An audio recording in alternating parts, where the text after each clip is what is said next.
Labdien! Šajā video es pastāstīšu, kā pievienot lapusi ar galeriju un failiem. Dodamies administratīvo sadaļu, izvēlamies sadaļu lapuses un nospiežam uz podziņas pievienot lapusi. Tālāk ierakstam nosaukumu, tā būs lapuse ar galeriju un failiem. Ierakstīsim kādu īsu tekstu, ievadu tekstu galerijai.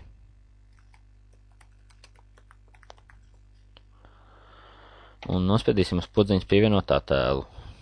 Nospiežam tālāk uz podziņas browse un izvēlamies attēlus, kādus mēs pievienosim.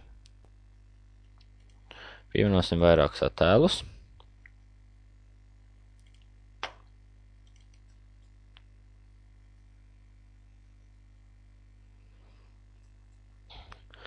Tad, kad attēli ir savadīti, mēs varam izvēlēties, kura no tām būs galvenā bilde, pieliekot zvaigznīti.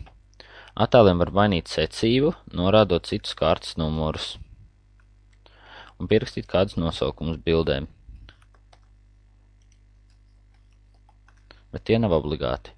Ja mums kāda bilde ir ielādēta nevēlami, tad mēs to varam dzēst, nospiežot podziņu dzēšanas. Un tā ir pazudusi. Kad tas ir izdarīts, nospiežam podziņu saglabāt. Tālāk mēs esam, kad mums lapušu sarakstā ir pievienot jaunā lapuse un uzbraucot virsū, mēs redzam galveno bildi. Tālāk dodamies uz navigācijas sadaļu un nospiežam pievienot jaunu lapusi. Ierakstam nosaukumu, lapusi ar foto, pievienosim kā dokumentu lapusi ar galeriju un failiem. Nospiežam podziņu pievienot, un tā ir izveidota. Dodamies uz vizuālo sadaļu, pārlādējam lapu, redzam jaunu sadaļu, lapus ar foto, atveram un redzam tajā divas bildes ar aprakstiem. Mums atveras lielā formātā un tās var pārslēgt savā starpā. Dodamies atkal uz administratīvo sadaļu un palabosim nedaudz esošo lapusi. Izvēlamies konkrētu lapusi, nospiežam pievienot attēlus un pievienosim vēl dažas bildes.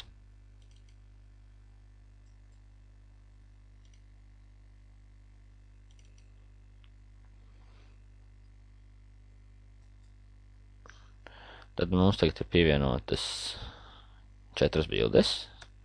Nomainīsim viņam kārtas numuru. Bet ja mums vēlamies, lai bildei parauga mazais attēls radītos nedaudz savādāks, tad mums ir jāatver kādu no tām bildēm, uzspiežot virsū. Un te mēs varam izgriezt attiecīgo gabalu, kādu mēs vēlamies, lai cilvēks redz no bildes, pirms viņa tiek atvērta pilnā izmērā. Nospiežam preview.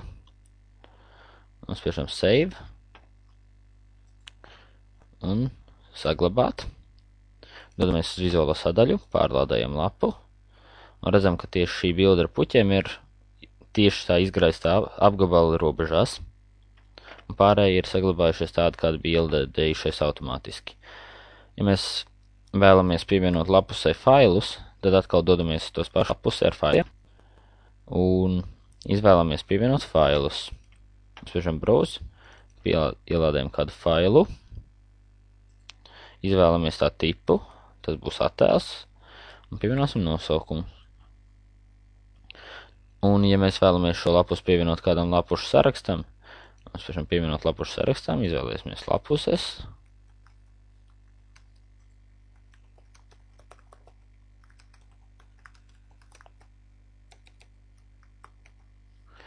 Un saglabāsim. Dosimies atkal vizuālo sadaļu, pārlādējam lapu, redzam tās pašas bildes, bet tagad mums pievienojas vēl lauks ar lejupielādēšanas bloku, kurā mēs varam pagaidām ielādēt vienu failu. Tas ir bilde.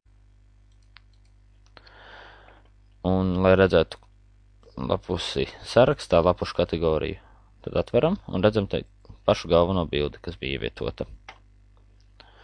Paldies par uzmanību!